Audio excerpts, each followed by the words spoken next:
Christ is risen. And the people replied, He is risen indeed. Mark 16, verses 1 to 7. When the Sabbath was over, Mary Magdalene and Mary the mother of James and Salome brought spices so that they might go and anoint him. And very early on the first day of the week, when the sun had risen, they went to the tomb. They had been saying to one another, Who will roll away the stone for us from the entrance to the tomb? When they looked up, they saw that the stone, which was very large, had already been rolled back. As they entered the tomb, they saw a young man, dressed in a white robe, sitting on the right side, and they were very alarmed. And he said to them, Do not be alarmed, for you are looking for Jesus of Nazareth, who was crucified. He has been raised. He is not here. Look, there is the place they laid him. But go, tell his disciples and Peter that he is going ahead of you to Galilee. There you will see him, just as he told you. See what a morning, gloriously bright, with the dawning of hope in Jerusalem.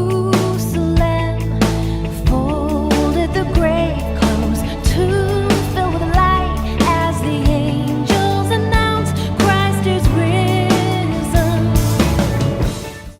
There is a powerful Easter experience that starts the whole Christian faith, transforms the disciples, changes them from cowards who had forsaken him and fled, and brought them back into being heroic followers of this Jesus. Something incredibly powerful happened.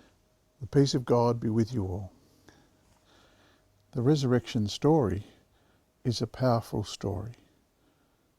It's a story about new life, new love, kindness, compassion, and hope. Hope for the future being good. On the day of resurrection, the story that we hear is of a group of followers of Jesus going to the tomb only to find it empty and that Jesus is raised. From that moment on, their world was changed. And they went from that place to share that good news with other people. And that small group of women and men turned into a larger group. And we're told even on the day of Pentecost there were 5,000 people who heard that same story. And it went from there to all the corners of the earth. And here we are in 2020, and there is Christian faith all over the world, all because of that powerful Easter Sunday morning. A few years ago, I was the minister of Wesley Church in the city of Perth. It has an amazing story, an amazing beginning. Joseph Hardy and his family and a few other people came out from England. They were Methodist, and their links go back to John Wesley, who shared the story of the resurrection with the people in his time. In 1830, Joseph and a few members of his family came out to Perth and established the very first Methodist church in Western Australia. But initially, it was a small group of people who shared their faith in Western Australia.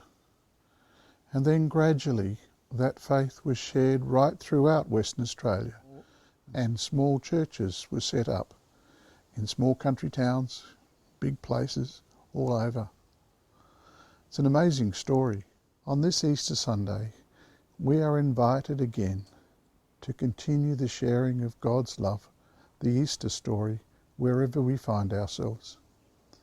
Sometimes it will be with our families, sometimes it will be with friends on the phone, or on YouTube, or even using Zoom.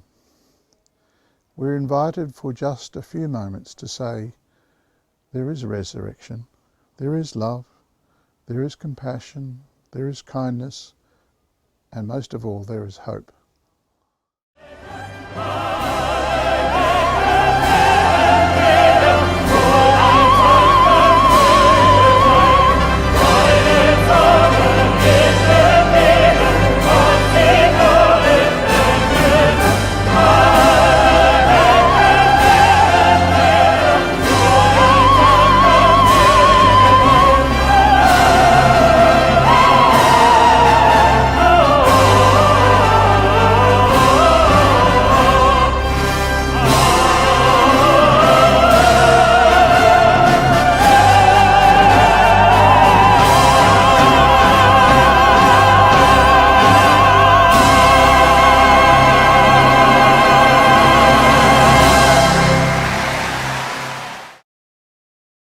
Go now from this service to the service of God's people near and far, and as you go, the blessing of God, lover, beloved, and Spirit of love be with you today and always. And we take the light of Christ with us.